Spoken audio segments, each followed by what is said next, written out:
Open any men's magazine from 1955 and you will not find what you expect.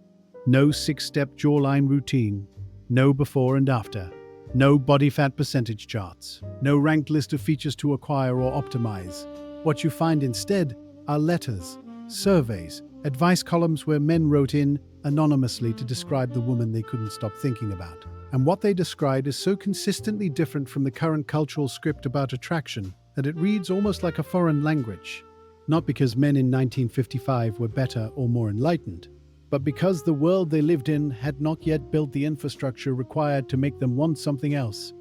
This is about what was in those letters, what they actually said, what it means that they said it, and what happened between then and now that made the standard change so completely that the original barely registers anymore. Subscribe before we go further. This channel exists to find the real story underneath the obvious one. Hit the button. Let's get into it. The first thing that comes up over and over is the most unexpected. Not a physical feature, not a measurement, not a color of hair or ratio of waist to hip. The first thing is the way she walked into a room. Specifically, whether she walked in like she had somewhere to be.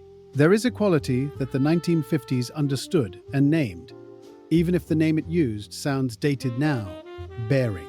The way a woman held herself when no one had told her to hold herself any particular way. A posture that came not from instruction but from a body that had been used, that had carried things, walked distances, stood on its feet for hours, moved through the world with actual physical purpose every day. Men wrote about this constantly. The woman who moved like she meant it, who crossed a room without apologizing for the crossing, who sat down and was still, not because she was performing stillness, but because she had nowhere else to be and no reason to pretend otherwise. This was not about thinness. It was not about any specific shape.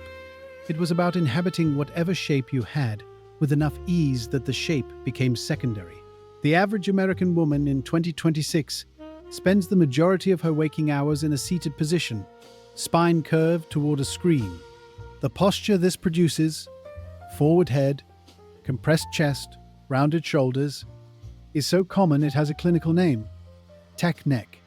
It affects roughly 66% of adults. The woman who walked into a room in 1955 with that quality of bearing wasn't doing anything special. She was just moving the way people moved when movement was how you got things done. That quality hasn't become less attractive. It has become less common, which, if anything, makes it more visible when it appears. The second thing in those letters, almost as consistent as the first, was appetite. Not food specifically. Appetite as a general quality. The visible enjoyment of being alive. But food was where it showed most clearly, because food was where the performance was most legible. A woman in 1955 who sat down at a table and ate, who took what was served, who seemed to find it good, who did not narrate her choices or qualify her enjoyment or push things around, was considered, in the letters men wrote, simply irresistible. The word they used most often was natural. She seemed natural. She didn't seem to be working at anything. The diet industry in 1950 was a footnote. Calorie counting existed at the fringe. Weight Watchers did not exist. Slim Fast did not exist. The entire apparatus of managed, anxious, performative eating that is now so normalized it goes unremarked. The mental calorie math, the substitute orders, the guilt that arrives with the dessert menu, had not yet been installed. Over roughly 30 years, through a coordinated effort by industries that needed women to feel their appetites were problems. The global weight management industry is now worth $260 billion. It depends on a dysfunction it had considerable hand in creating. Before it arrived, a woman who enjoyed her dinner was just a woman who enjoyed her dinner. The men in those letters noticed her across the room. Hair comes up too, but not in the way you'd expect. Not a specific style, not a color, not a length. What comes up is whether it looked like hers. There is a distinction that runs through the 1950s letters between a woman who had done something with her hair and a woman who was wearing something on her head. One felt like a person. One felt like a costume.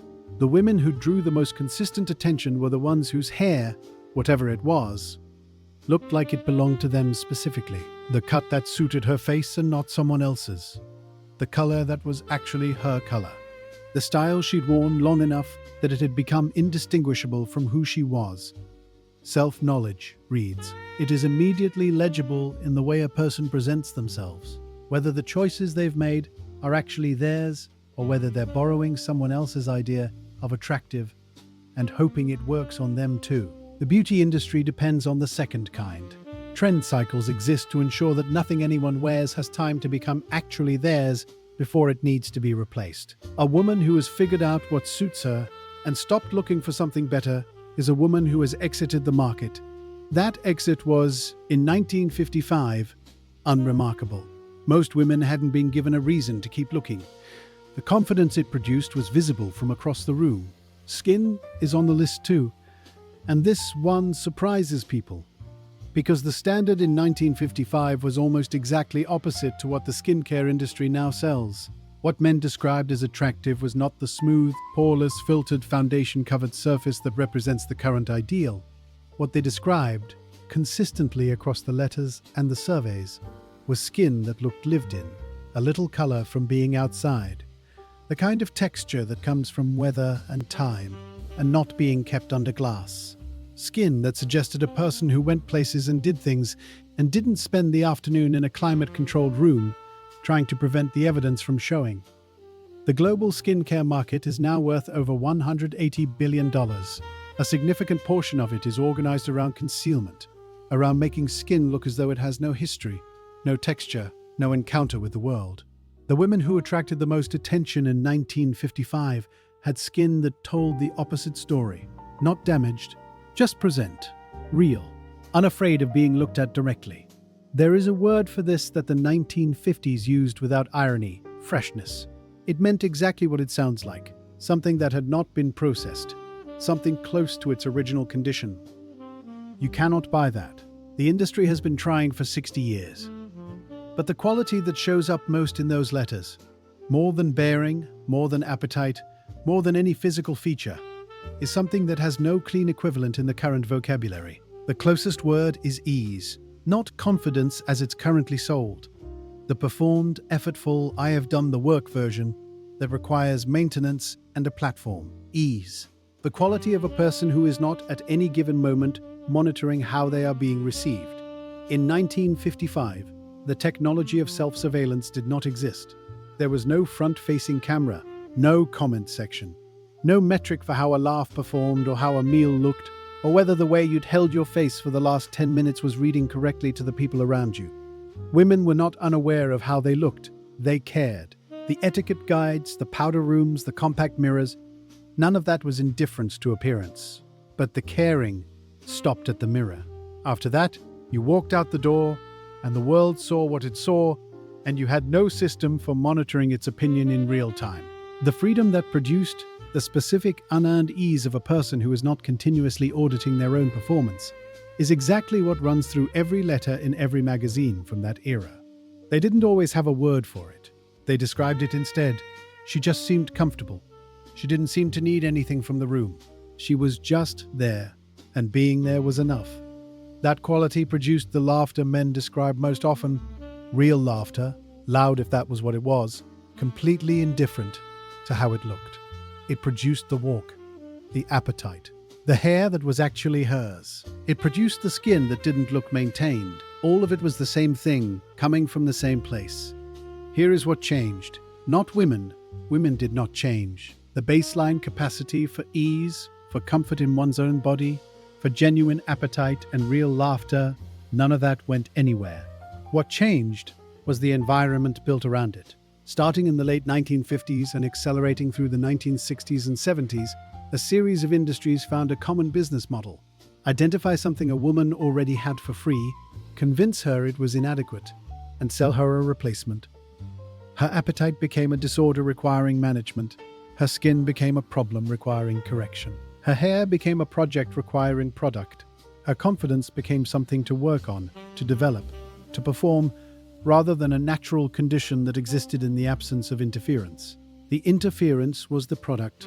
The product required the interference to exist. The wellness and beauty industries combined are now worth over $5 trillion. They are organized, structurally, around a deficit that did not exist before they arrived to name it. The men in those 1955 letters were not describing women who had achieved something.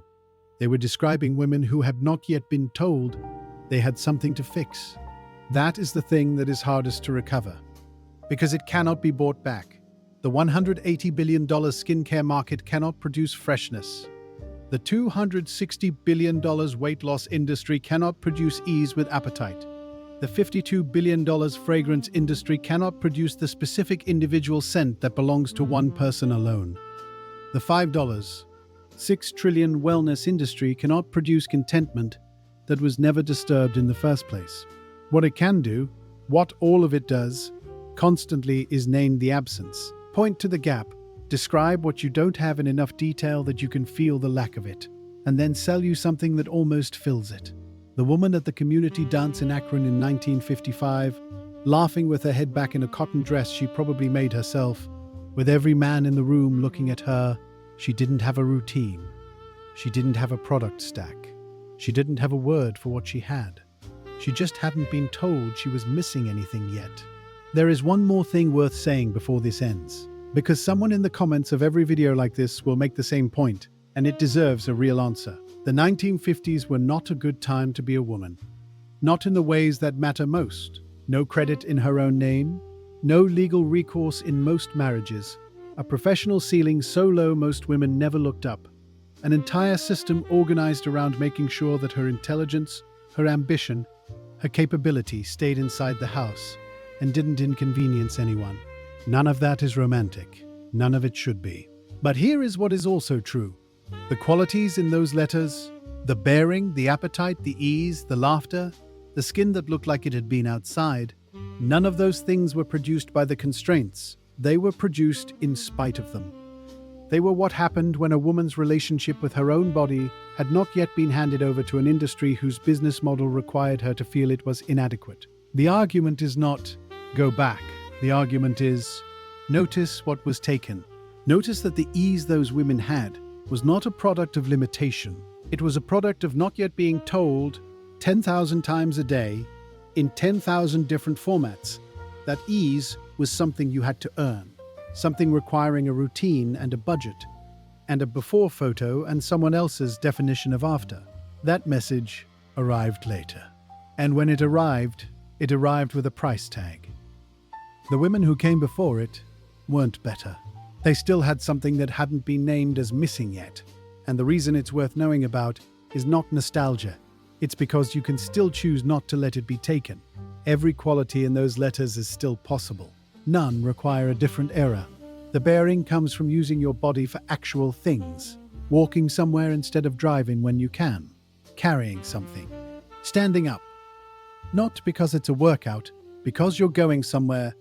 The appetite, the ease with food that made women magnetic across a room, does not require a different body. It requires stopping the narration, eating without explaining it, without grading it, without the running commentary the diet industry spent 60 years installing in the background of every meal. The ease with being seen cannot be bought, but it can be practiced. Every time you laugh without checking how it lands. Every time you wear what actually suits you instead of what the season says.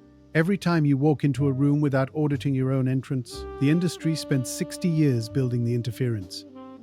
It does not disappear overnight, but it was built on top of something that was already there, something that has not gone anywhere. The woman in the photograph in Akron is not a type that went extinct.